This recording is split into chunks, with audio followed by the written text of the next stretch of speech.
Thank you all for joining us for the first of our Solopreneur webinar series. I believe we have four others planned for this year, one of which is going to be in conjunction with tourism. That is our very next Solopreneur webinar that's happening in March. It's called Maximizing Your Online Visibility. We'll be kind of going through Google Business Profiles, as well as how you can optimize other platforms like the tourism website, as well as our chamber business profile. We also have digital tools for marketing and efficiency happening in May, AI integration for small business owners in August, and wealth and wellness happening in November. So this is our opportunity for people to be able to just come in and listen without having to be in person, being able to listen from the comfort of your own home or your business, or if you can't get away. So I want to thank first Krissy and Wes for being our presenters today, and then I'm going to thank our sponsor, which we don't have one. So I'm going to plug that if you'd like to be the presenting sponsor for the remainder of the Solopreneur webinars, that sponsorship includes the fact that every single one, all the marketing includes presented by, and right at the top of each of the webinars, you'd have a moment to say a few words. So if you're interested in that, please send me an email or send Marissa an email. We'd love to have a sponsor. So real quick, I'm going to have everyone, if you are able to, throw it in the chat. Just say the name of your business, and if you will, include what it is that drew you to this webinar in particular, so that if there are any questions, we can address them as we go on. I am going to probably keep everyone on mute, and unless we have a moment where we're asking for questions, that way we can just keep chat and everything, questions in the chat, to make things go a little bit smoother. I want to also say we are going to have this recorded. It will be available for afterwards. I usually post these in about a month, but if that impacts your want to have your video on or anything like that, please feel free to hide your video. I won't start until we get a second and have that opportunity.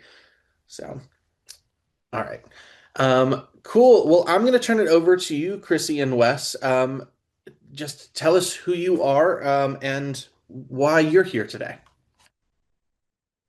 You want to start? So we're Krissy and Wes Reynolds. We own Sun Spruce soaps. We're a soap company mainly that started in 2020. Do you want to give background? Is that fine? You go tell the story. Of what? The soap company? Yeah. So basically, we started with 8 kinds of soap because I decided that I liked soap and I wanted to make soap. Our very first show, we had one single table with 8 ugly bars of soap on it. And then we've just been working at it ever since for the past 6 years. And so we grew from a kiosk at the mall, and then we went to a very small, tiny workshop slash retail space. And then we managed to grow that into a bigger workshop slash retail space. And now we have a second location in downtown Roanoke. And let me ask, and many of you know me and know my questions, know that I never mean any offense when I'm asking some things, but when you get to soap, I think about every farmer's market I've been to and how it is an industry that feels like there are a lot of people. I say as a photographer, there aren't millions of those. Um, how did you make sure that when you were going through this, you treated it in a way that you were always going to be a professional business, you wanted that to come across versus a hobby? Well, it took years to actually convince people that we were legitimate. Like a lot of people think that you're going to start out and you're going to be a soap company and everybody's going to love it, and that's not how it works. And you also have to actually get good at what you're doing and earn people's trust, that they trust you to make a product that they're actually going to put on their body. And it takes a long time to do that. And it just takes constant self criticism. Like I'm so self-critical of our product quality. I don't know that anybody else could be more critical than I am of my own stuff. So I'm always confident that we're putting out one of the best things that we can put out. And we always try to improve. And then we always give top flight customer service, which really separates us from a lot of our competitors. Yeah. And I think in the beginning, being from an industry, because we did Domino's for 20 years before we did soap, I think in the beginning, I don't know that our initial concern was the competitors. I think you kind of grow that awareness as you go. We knew from the pizza background that we needed to kind of show our strengths and what made us like a niche in comparison to other, mainstream brands of soap and stuff that were out there. So it was really like digging our heels marketing wise into like what made us different, what made us look different, like why we did things the way we did. And then we kind of became more aware of like competition later on. But yeah, I think initially it was just the carving out and telling your story and being very careful about branding and what you say and what you don't say. I think that's an interesting piece with the branding aspect because I think of Burt's Bees, which for the longest time, I'm sure myself and some on the call may still think they were a very small company. And finding out they're a big corporation and it's more of just the way they've designed themselves. How do you make sure that in your branding you are being authentic to yourself, but also that you are um, staying clear for people to know what you are, what you offer, and those kind of things? I think the biggest thing is always being present. And I know that that's a really big, like general, like big picture kind of answer, but it kind of trickles down into everything. It's in your post and how you sound. It's not leaning too much into AI unless it's just for like structure and schedule and still technically writing everything yourself. It's being present at enough of the markets and in the brick and mortar and in your company to be seen. And then, like Wes said, really excellent customer service and the trust because people know that that's a huge part of the brand and what we were trying to do from the get go. We do spend a lot of time doing the sales ourselves and telling the story repeatedly. So if you've met us, you know that I literally make every bar of soap myself. You know that her and Delaney make all the other stuff basically themselves. So it's like you got to get out there and tell your story. And that's why even though we have brick and mortars, you'll still see us every single weekend for the second half of the year. We'll be two, three, or four places continuing to tell that story because that's what we do and that's how we get our customers. Yeah, and the tying that back into socials too, always making sure that I refresh that story and tell it every so often. It's a big part of how I post and the hashtags that I choose and the content that I pick. It all. I mean, and I didn't really know what. I mean, I knew what branding was in the beginning because of Domino's, but on a small business level, I wasn't even 100% sure that I was doing it in the beginning. It just kind of naturally happened, I guess, because I had that background. And then I just got confident and leaned into it more. Hmm. I think with a lot of small businesses, branding is tough because I've heard that in the first year you don't have a brand. You're trying to get your product, your service, what have you. It's after you take that time to understand who you are, what you can offer, that the brand forms. Um, Krissy, I know you're involved in a lot of local markets and things like that, not just through Sun and Spruce, but also through some of the planning, things like well, not sunflower, but Pumpkin Festival with oh, my brain. Um, Susan. Thank you, Susan Sinkland Farms. There we go. Um, when it comes to some of that and the in-person networking, how has that switch happened for you where you're balancing who you are, what you're representing at different times? That's a tough one. I mean, for that's just another thing I think that just came naturally. I think the longer you're in business, in a lot of ways, everybody talks about startup being those first 1 to 3 years, and people focus on like the money and the sales part of it. But it's really a growing your confidence and your backbone and learning to balance all the different pieces of your business, right? Because you're the face and you're the one that's posting and you're the one that's creating the content. And then in my case, I'm still making all the things. So it took a little while to find that balance to where I could go and and leave everything and go out and meet people and be a part of things. But I think for me it's just a knowing everything well enough to be able to do that anywhere basically. I know that sounds weird that it's just carried inside of my brain, but it's just that comfort of being able to talk about it wherever I go. But I think that for things like Sinkland and stuff, specifically, the event planning just kind of happened. It was just because they knew that I did it every single weekend.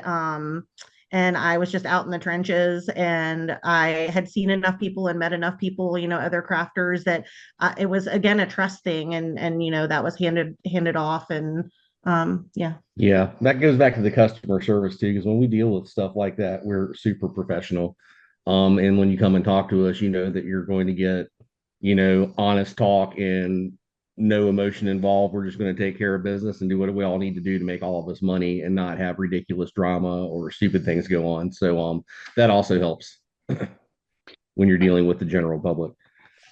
I think customer service is something that a lot of businesses need more of that can take very similar products, and it's the customer service, the relationships, the emotions that you make people feel that really bring them back. Um, when you were looking at this and going from that year one, year two, and you were looking at scaling, what did you need to do to make sure that you were ready to make that jump? But also, what did you do to make sure that from the legal aspect, from the accounting aspect, you were doing what needed to do, or when needed, you were looking outside for help? Don't look at me. That's a you.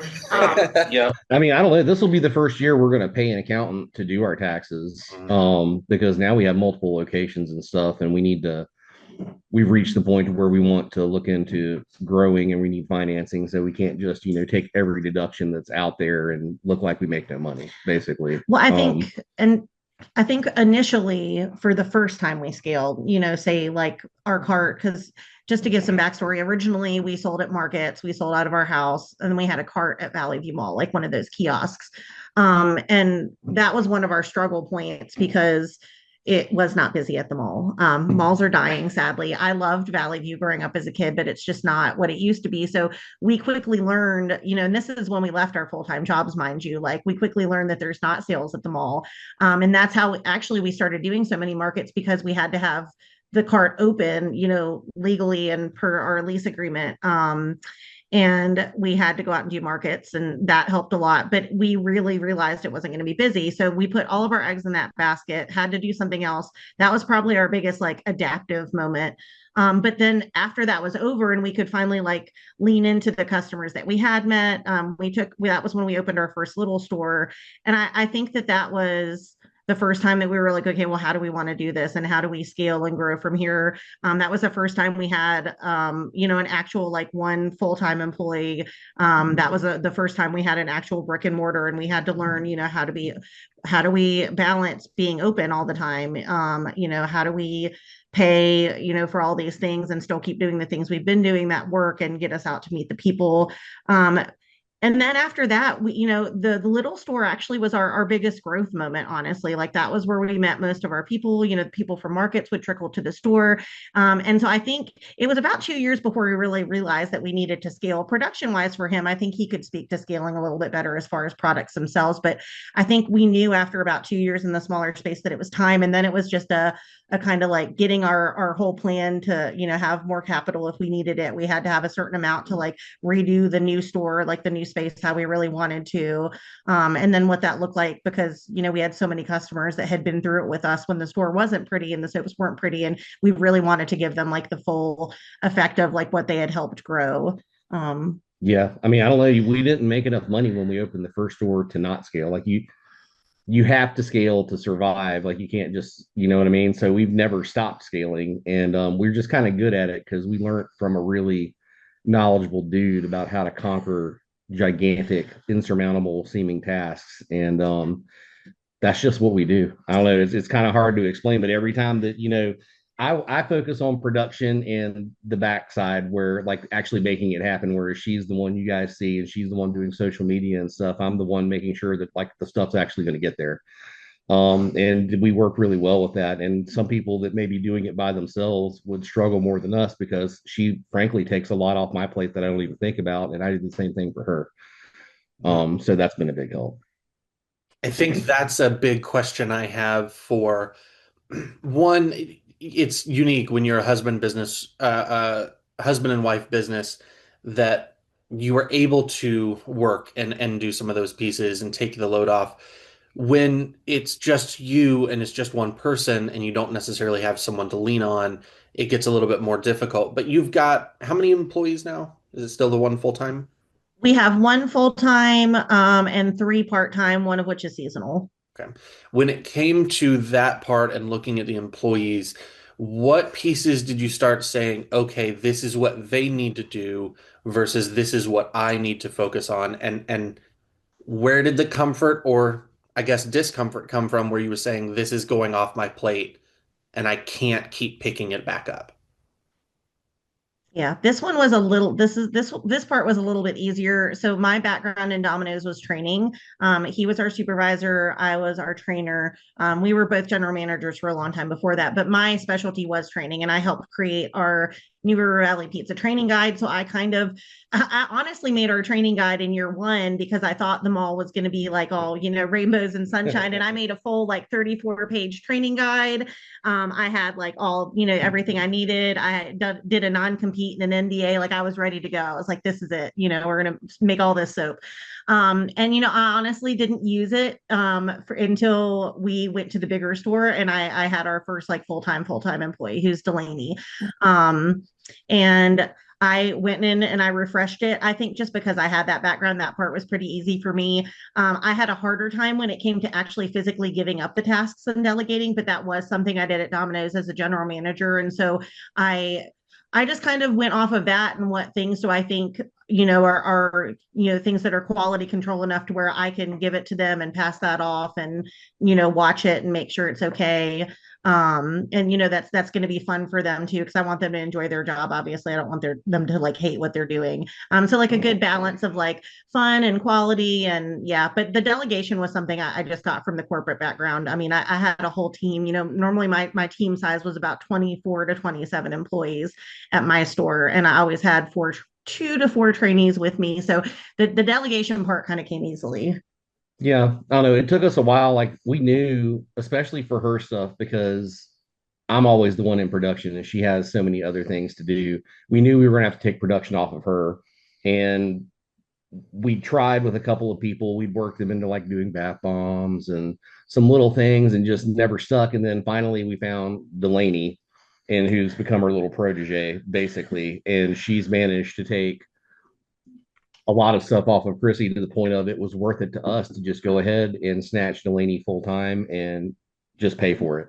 She's that valuable to us just in time saved for Krissy, basically. But it's easier to tell people to do stuff than it is to find somebody that you can tell to do something and then have them actually do it correctly on repeat. So that's been our struggle. And I can tell you that after having supervised, 200 plus employees at Domino's, that I don't miss any of that. And just having our 3 or 4 employees is a breath of fresh air, comparatively speaking. Um, and even with our 3 or 4 employees, I still get stuck going and having to work and stuff fairly often because somebody doesn't come to work. So yeah, the employee thing stinks, and having to pay them, a higher minimum wage while it's fair is kind of crazy. But you kind of got to sift through them to find somebody that's going to actually be the value that you need. Um, yeah. As you've gone through and you've gone through these different versions of scaling, has there been any moment where you've hit something that has either been a complete failure or something that has gone really badly? And how did you say, all right, that's got to go away and move forward? I mean, for me, the mall was the biggest failure. I think that it took me about not even a month to realize that that wasn't going to be what it was supposed to be. And we really kind of had to hit the ground running in every kind of avenue. I actually think that this kind of speaks to the whole idea that failure should really be a teacher, because I immediately was like, oh, I messed up. I should not have signed this lease. And then it was a what do I do to fix it? And in our case, for me, I know personally, we realized that we weren't going to be there all the time. We couldn't just sit at the cart. There's no workspace. There's nothing to do. So we had to have other people be there, which then begat I have to go do other markets to make the income happen and the cash flow happen. And for me, it kind of taught me, this sounds crazy, but that was how I got so good at social media, because I didn't have a choice. Like I had to hustle so hard to get my name out there and put myself everywhere that there was no time to think, oh my God, am I cringy? Am I not? Because that's really something you can't worry about. Like you have to just do it when you're advocating for yourself that hard.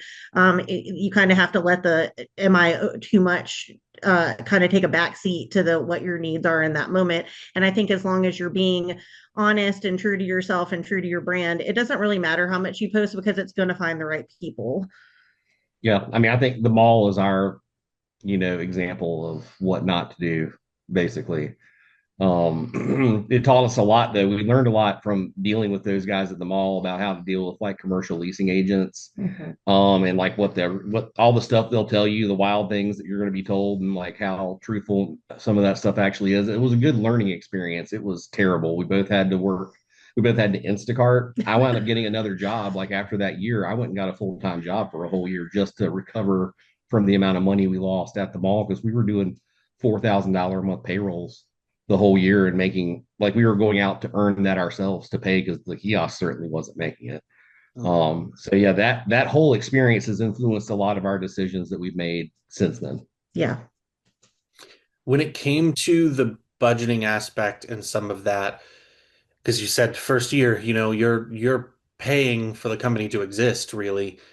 What were the moments you looked at that and said, okay, this is going to be beneficial for us to continue, versus did you have a moment where you thought, okay, I don't know that this is going to continue anymore? I mean, I think I definitely had thoughts of, oh my God, is this the right thing? I think, well, yeah, because the only thing I would say to people like watching this later and being like, oh my God, should I do this? Is we were very smart. We did not really have any debt. We paid off all of our debt, but we both left our full-time jobs at the same time. Right. So that was really scary. So I think because we were our only paycheck and creating that all by ourselves, that budgeting for us looked really different because we weren't just carrying the business, we were carrying our family and our whole life. So we were, in some ways like forced to do stuff that maybe a normal business person wouldn't have to do because we were doing both sides of the coin. But I think I never thought I didn't want to do it. I just thought, well, what can I do to get to this number that I need to get to? I don't think we ever thought it wasn't going to work. I think for me too, I'm so super competitive. I mean, as a trainer at Domino's, you are the best of the best, and you're taught to go. I was a store flipper, so my job was to take underperforming stores and make them, profitable. So for me, it was almost like not like a game, but it was almost like a challenge. So I don't think I personally ever thought, okay, it's not going to work. I think I just thought, well, what can I do to make it work? Like, what do I have to change? Like, what am I not doing correctly? Yeah. Yeah, and a lot of times the only answer is that in the moment that you have the only thing you have to give is just yourself and your time to work harder. Even if that means you have to go work something else in the meantime, because no business ever starts up. And I'm sorry, not no business, but most small businesses don't start up and go out the gate making money and paying bills. And you got to be able to either sit with that or figure it out. Hindsight being 2020, I would have stayed for a little bit longer at Domino's while she left first. But that's not how it worked out. And we just had to work as hard as we could to make it happen. We also discovered that our little small line of soaps wasn't going to be enough to draw enough people Yeah, in. that was a big learning moment, Uh, was thinking, oh man, well, soaps by themselves aren't enough. no, there's not enough soap people just that want a bar of soap to make it viable. The ticket price is too low anyway. So it's really been beneficial. And we got pushed into it that Krissy started creating her stuff that started with those little flower baths and the plastic little Oh, the jars. bath And salts. now she Yeah. has an entire line of all kinds of stuff, which is really the difference between our success and our failure, honestly. Yeah. Oh, that And was sweet. when you look at your products and some of those pieces and you think about your target audience, what has been some of the shifts that have happened over the years product wise? Because as you said, you're adding the bath salts. I've seen I'm not going to pretend like I add that many things to me when I bathe that I understand everything you've got. So, when you started looking there and you started looking at these markets and the people that were buying from you, how did you decide, one, who was that target audience? And then two, how have you adapted from that point? For me, we did so many markets right from the get-go that they kind of, I call them the soapies very lovingly. The soapies kind of told me what they wanted.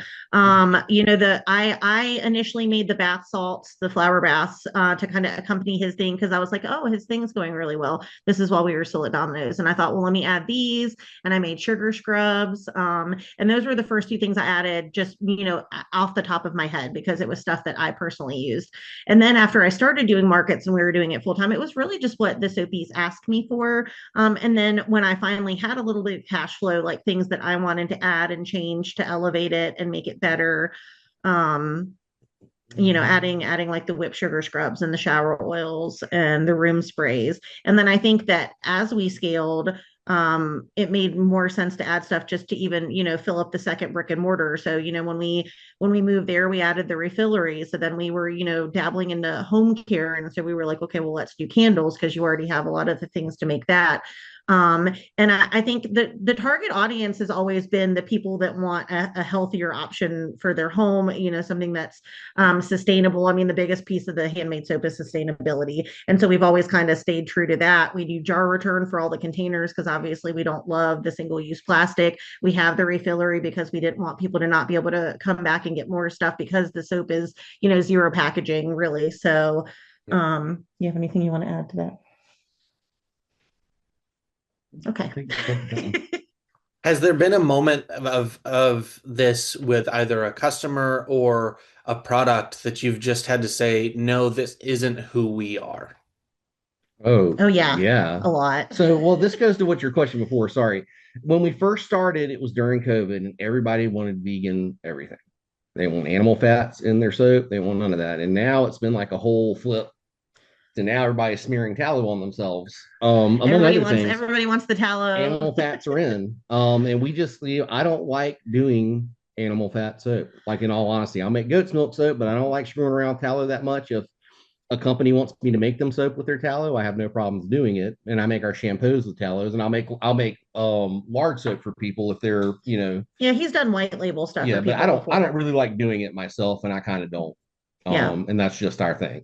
And then I guess for me, it's always been any product that has to have a lot of preservative or alcohol. Like it took me a long time to even really be okay with doing lotions because if you're using handmade soap, you should be moisturized.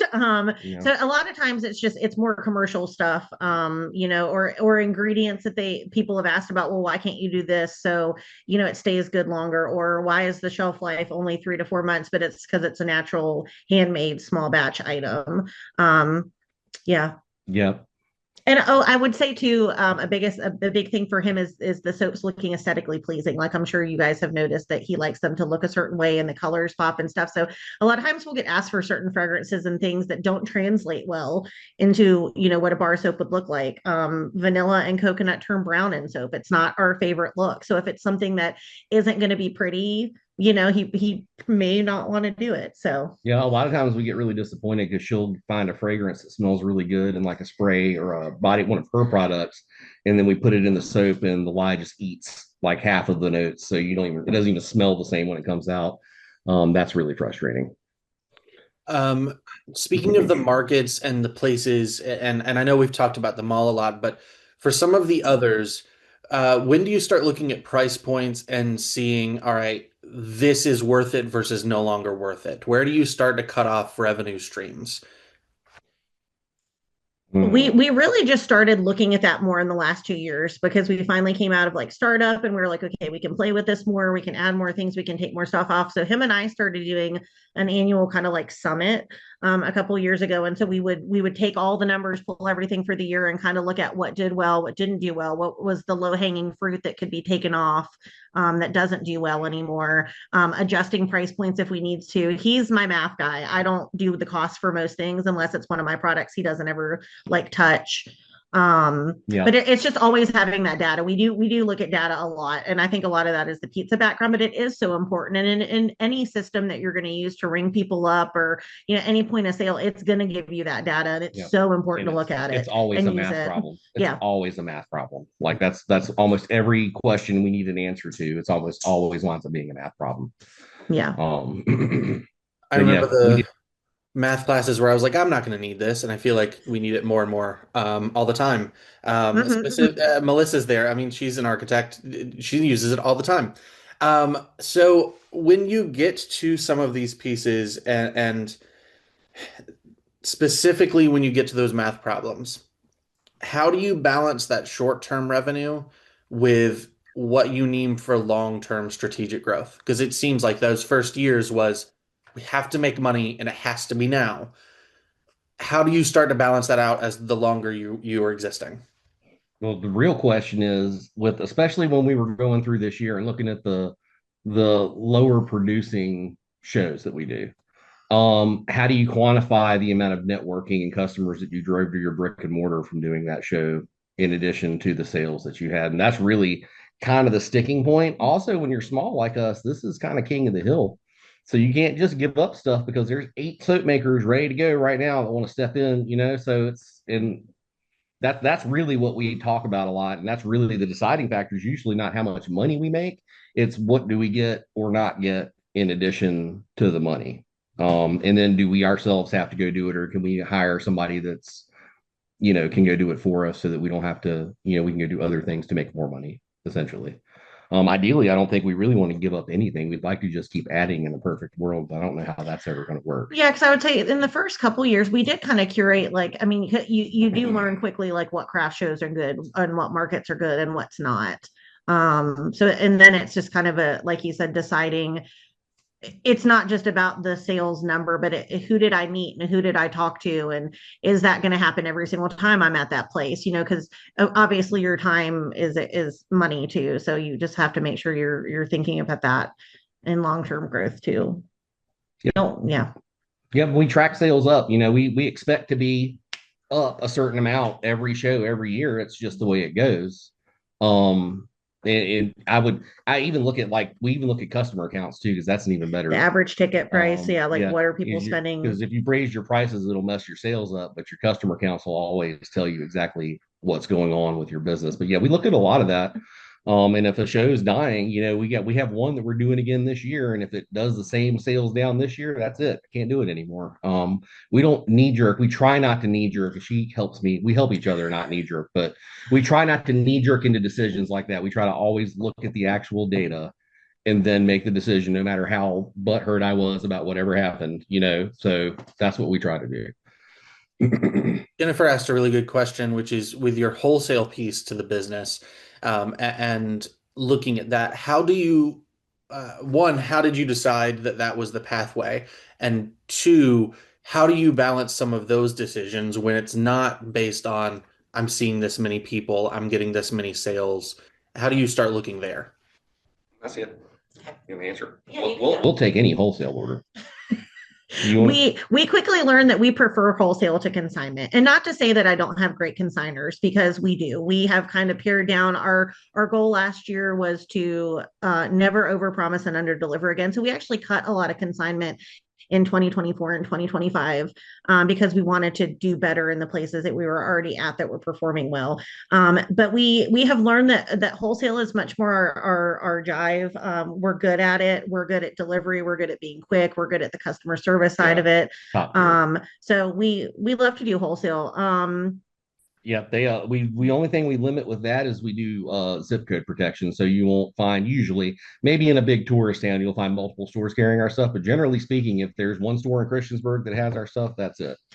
And we always were planning on doing wholesale. Honestly, I priced the soap from the get-go so that I could sell it as wholesale too. That's a lot for new business and crafters, especially. They don't understand the cost. It blows their mind when they find out they're supposed to sell their product for half price for wholesale. Well, ideally, because they didn't really factor that in. We factored it in. It was kind of like food. It wasn't as difficult as somebody that's like making jewelry custom or something like that. Yeah, jewelry and fabric is I mean, we understand that there's different niche things that are hard for people, or when you're like, for example, when you're doing wholesale in a location, like we carry some other people's stuff in our stores, and obviously when you're buying it from someone and then you're reselling it to someone, that's a different cost point too. But I think the pivot to add more of it, like the scaling up, because in the beginning the first couple of years we had like maybe a half dozen wholesale accounts. I think it was really just I think this is more your question, maybe I'm wrong, but it's the upping production to add that much more wholesale, because I think in years 3. Well, yeah, because I'm selling my soap basically for half price to them. So like a $3,000 wholesale order is actually a $6,000 order if you think about it. So yeah, I had to really scale up production to be able to go after bigger wholesale stuff. especially with the soap, because the soap has to sit for a month at least before we give it to them. So it's always, I've got to have, we get to Q4 and I've got Floyd Country Store and everybody's just banging us up with orders. You have to have like a ton of product sitting there. But how So did you prep for that? Is what Jen wants to know. How did we pivot to add it? how did we pivot to add it? I Yeah. never stopped. Well, I never stopped upping. And I intentionally did the soap. Like I purchased things that allow me to do volume.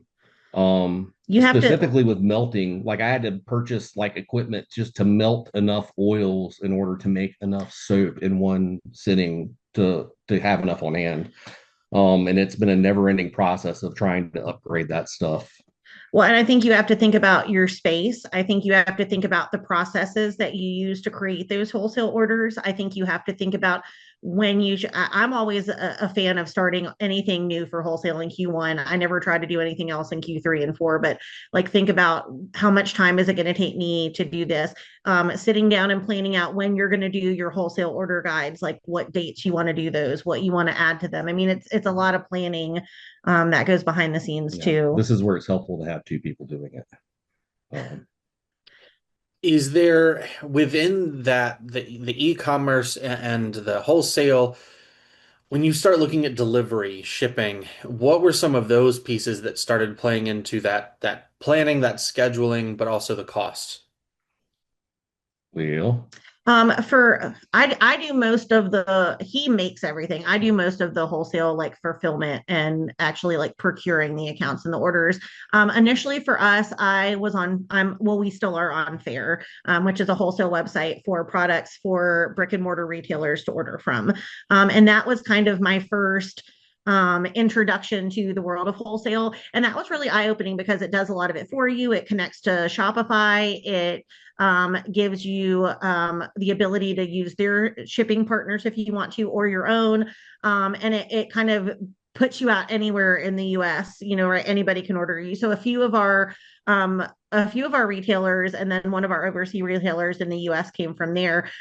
So in the beginning, I just learned from that. And I never really paid too much attention to shipping because a lot of our stockists in the beginning were local. And then as we started to grow and I shipped things that I discovered pirate ship through them. And so that's what I use for most of my things. Although most wholesale orders actually deliver. Well, I was going to say a lot of them are close for us, so we deliver. But if we were to, I mean, pirate ship is invaluable to us. We use that a lot. We do have a good relationship with our post office right down the road for us too. Yeah. She said that was pirate ship, and what was the Pirate name ship. of the first website? Oh, Fair. It's Fair with an E on the end. It's kind of been invaluable. I don't think that a lot of the places in the other states would have found us. And we did get some local people on there too, surprisingly. So some people just like to use the web interface to order. They actually save money if they order directly through us, but if they would like to use Fair, that's always an option. And some people just really like doing it that way. I think Fair offers net terms. They have also. net 60, yeah. So you're not paying for it like right then either. Yeah. But you also pay for shipping that way. Whereas if you order it through us, I just bring it to you and it doesn't cost anything. Yeah. But it did give me a good idea. I had never seen line sheets before. I didn't even know what a line sheet was until they asked me to make that. So it kind of taught me what I needed the order guide to look like and what I wanted to offer. And eventually it taught me what didn't work, like what stuff never sold on there. And that kind of begat into okay, well, what do I want to take off? What does not sell at all that we want to take off for ourselves? But then moreover, years later, what do we not want to offer to other people? Because if it's not going to sell for us and we're the ones they're explaining it's obviously not going to work for them either. So even if it's something I love, like I hate that, but it's just not working. So is there, looking back over all this, is there one thought that you had in mind of what business ownership, entrepreneurship was going to be that has since been proven so terribly wrong that you would say, hey, this is something I'd advise you to look at? I don't know. I see. I came up with Domino's from the time after the recession when we didn't have any money, and like Domino's franchisees were poor, and they were like mortgaging their houses to like keep their franchises afloat. I was in a double franchise where the one guy didn't pay himself, so the other guy with the wife and kids could pay himself. So we actually got to watch our owners and bosses go from basically having nothing to like Kevin's rich. Kevin's like a multimillionaire. He's off visiting private islands and stuff now. It's like we went through the whole swing of having nothing. Like if we were summertime and Blacksburg wasn't in school, paychecks were going to bounce because the Blacksburg store wasn't paying the bills, to now he sold his franchise and he's jetting off to islands and stuff. It's been really crazy. And I knew a lot of what was coming, but nothing prepares you for the level of like responsibility that comes with switching from somebody else paying your own paycheck to then you have to pay your own paycheck. And then all of a sudden you have to pay other people's paychecks. And those paychecks always have to be paid and can't ever not be paid. It's just a whole other world of stress and responsibility that you can't explain to anybody until they actually go and do it. Is that your takeaway? I guess. I think my thought was, I knew that it wouldn't be easy, but I thought that maybe it would be somewhat simpler because I had the big business background. I think I thought, well, I could just take that and shove it into this and it'll work and it'll be fine. But I think that my biggest takeaway is never to stop advocating for yourself, and never stop trying and never stop hustling. And I wish that I had done a little bit more research about the mall in the beginning. That was one of the things that I was like, man, I wish I had thought about that harder, or like looked into it more. Yeah, we do try to make sure we, in a very PC way, tell anybody that we can about our experience at the mall, especially small people, because, and it's not just like this, it's malls in general still have bills to pay and mortgages and stuff, and they're desperate to get renters, and they'll basically tell anybody anything to get them to sign a lease.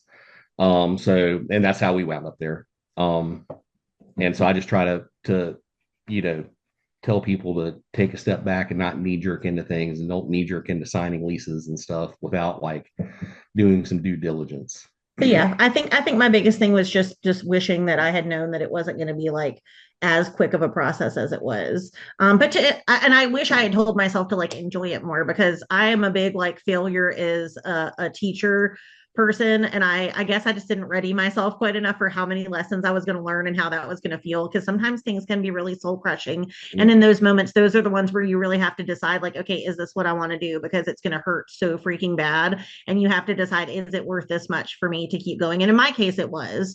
But yeah, it's just a kind of a gut check moment that you have to like sit with and be like, okay, am I okay with this discomfort? Can I keep going? Yeah, I mean, I guess the best takeaway you said was don't stop. Yeah. If you're sure, don't once stop. you start, you can't stop. Like you're going to just don't do it, or just see it all the way through, because it's going to suck for 3 or 4 years regardless. With So I'm going to switch gears here slightly, and ask a question I don't think I even mentioned that we would potentially cover. I'm a surprise. Looking at the personal, I love that Melissa says her mantra is there is no plan B. Yeah. So on the personal side, how are you as business owners making sure that you are setting the boundaries, that you are still able to live your lives, you are still able to have the time with family? I know it's never easy, but are there any things that you've set that you're like, hey, this is what's going to happen? After the first awful 3 years, they weren't awful. After the really challenging first couple years, we started doing blackout days. This was something we had at Domino's, where at Domino's you got 2 days off and 1 day was untouchable. So we each have our own untouchable day. That's the biggest boundary. I'll speak for me, and then if you want to add anything, you totally can. But mine is, because I am the marketing and the HR and employee relations and networking and all that stuff, mine's just turning myself off and not paying attention to the phone. I am the queen of utilizing focus on the iPhone, and putting it away and being done. It was also really awesome when we finally put everything into the store space, like the actual brick and mortar space, because then I could lock the door and go home. It's just being really disciplined and structured and time blocking and saying, okay, this is the time for, Kaysen and Cameron, and this is the time for the shop. It's really a lot of the scheduling too. Like, we have our schedule done. This is going to sound crazy. Our schedule's normally made out 6 to 8 months, and it's a shared schedule between us and our kids. And so we literally put everything on there. Our show schedule is done for about a year and a half out, but then the shared schedule is done for months at a time. So it's very clearly labeled, like, what's them, what's us, what's soap. Yeah. Yeah, the soap consumes all. We're also workaholic. Things about Krissy and Wes is we're both workaholics. That's why we got ahead of Domino's. Like, same thing. So we do literally have to like make ourselves stop. The snow was nice because we literally had to just come here and sit here. Otherwise, I would have been at the shop. Um, yeah, so you got to really be intentional with that. And especially if you're like us, you actually have to schedule the time out when you're not going to be doing work. Because I would be fine working all the time, but we have, a seventh grader. Yeah, it would be different if we didn't have kids. I think each person's dynamic is going to be a little different and how much time they want to commit to, whatever business they choose. With the boys, obviously they trump, and the whole reason we did this, honestly, other than owning our own small business or our business in general, was to have more time with them. Now, thankfully, we chose something where, the boys can come be with us a lot. Kason's been at market since he was 6, and they enjoy that. And it's something, he works in the brick and mortar. Both the kids have worked in the shops. But it's just being very like intentional and planning enough out and thinking about things to where you're not, Yep. yeah, And wasting any time. Yeah, we got to balance it because now's the time to do the work. You got to, the only thing you have when you first start out is your time to give sometimes. And so, Well, I think Cora was listening that she needs to get her next 6 to 8 months ready and on the schedule so that we've got that on there. Um, You don't have to go that far out. It's just super helpful if you can do it. It's really mhm. like such a game changer to plan that far out. yeah. Um, if anyone has any questions, because we are on the last 15 minutes here, please throw them in the chat. Love to ask those. Um, what advice would you give to people that may feel behind when looking at a comparison between others in their industry? Oh, don't compare. Comparison is the thief of joy. Yes, don't compare. Everybody is different. Everybody's story is different. Everybody's brand is different. The way you take things in and learn things is different. It's really, honestly, it's so much better to not look at others. I mean, you can see other people obviously in your life. Like you're going to scroll on social media, you're going to see things, but don't actively try to go look at other people, whether it's in your same field or not, and compare them. Well, and how do you know all that's true, man? So much of this days is just a perceptive thing they're throwing up to make it look a certain way. You have no idea how well your competitor's actually doing unless you've seen their sales numbers. So comparing yourself to them is, not the best thing to do. The only thing we usually do with comparisons is when it comes to like how nice our booth looks, we'll compare, but otherwise I don't even pay attention to them. Yeah. And I mean, I think being self-inflective and being willing to sit with yourself is something that I learned in year 1 and 2 that was really hard. You have to be so critical of yourself and look at yourself and focus on you. You can't compare yourself. It will literally like tear you apart. You have to focus just on you and what you can handle. Yep. A better spending of your time would be to identify 5 things that you didn't do great during the last time period and focus on those. Yeah. I like that a lot. Um, Yeah. that might actually get into my next question. Is there one strategic move that you would suggest entrepreneurs make earlier than they may think they need to do it?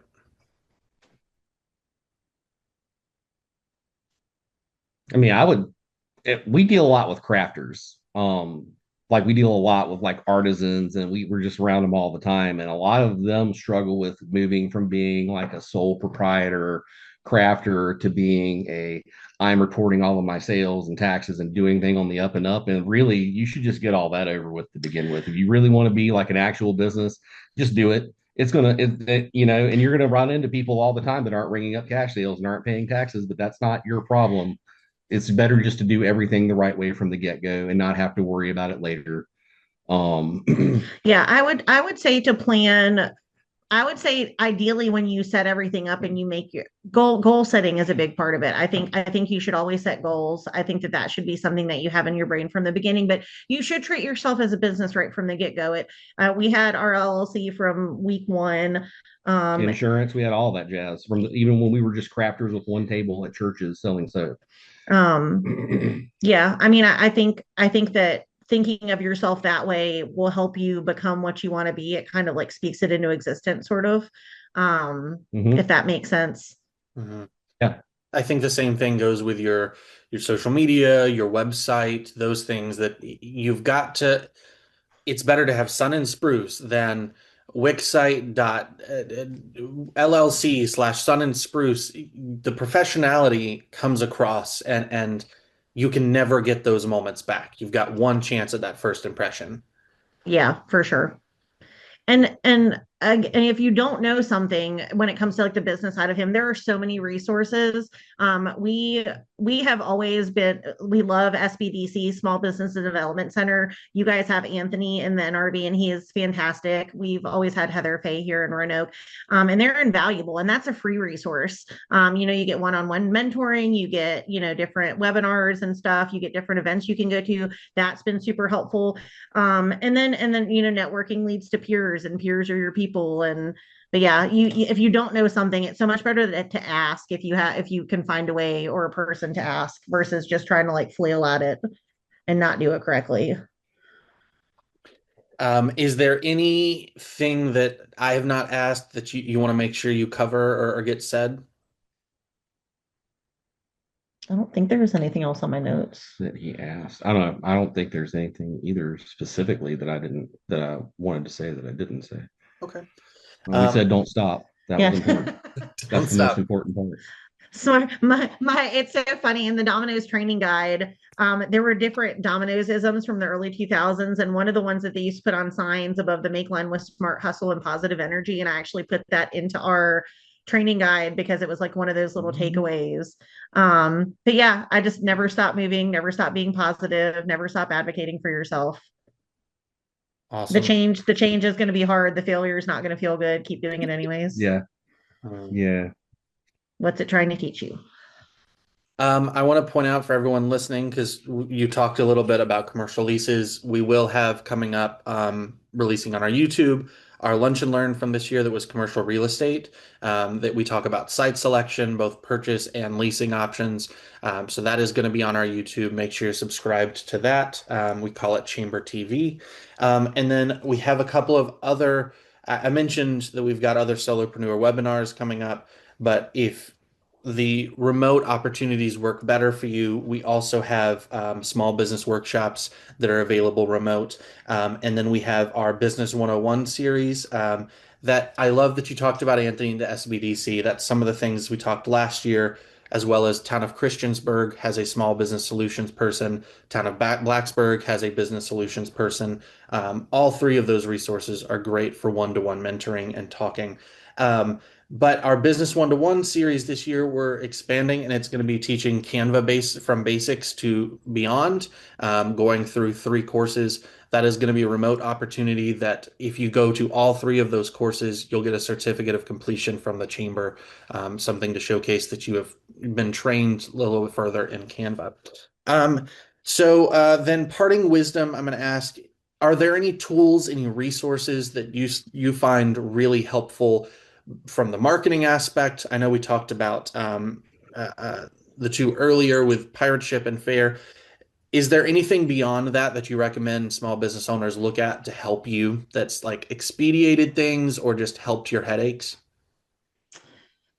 I am a very big podcast person. I can't even like tell you how many different ones I've listened to over the years.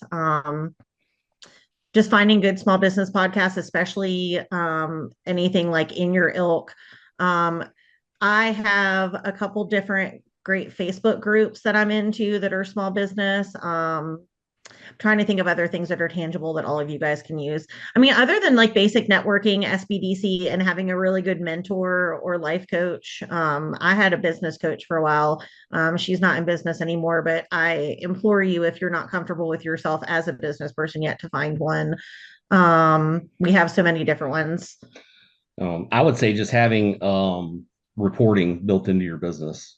If you don't have an easy way to pull the data that you need to make decisions, then that's a choke point for your business. Like it should be very easy and like second nature for you to be pulling numbers and making decisions based off that, or even your employees doing it, depending on what you're doing and what your business is. But like that, the ease of access to data is a very important thing. So we use Square so we can just pull reports, but not everybody does that, nor does everybody sell retail like we do. So it's being able to figure out how to pull that stuff and do it quickly. I wish I had a better answer for the marketing. I just kind of am self-sufficient. I just kind of find things and Whole lot of use them. networking in there. Yeah, there is a lot of networking. Yeah, I think the marketing aspect is always changing, so it gets harder. I mean, you created a business in 2020. The world is Yes. fully different than it was then. Um, Yeah. so, uh, Great. I will leave everyone with this then. If you're looking for a podcast that's great for small business owners, the Chamber's Word of Wisdom Well, yeah, podcast yours. exists there. Would love to have you all listen. That is also on our Chamber TV YouTube page. But thank you all for attending. We hope to see you at an upcoming event. Thank you so much, Krissy and Wes. The next time we see you in person, we do have a Chamber mug and a Chamber commemorative challenge coin to present to you. Uh, So thank you Thank so you. much for doing this as a part of the 250th celebration. That's where we got those. So um, awesome. Thank you, everybody. If you have any questions that you'd like to ask Krissy and Wes after the fact, please feel free to message me, marketing@montgomerycc.org, and I can get those questions along to them. But we will see you all soon.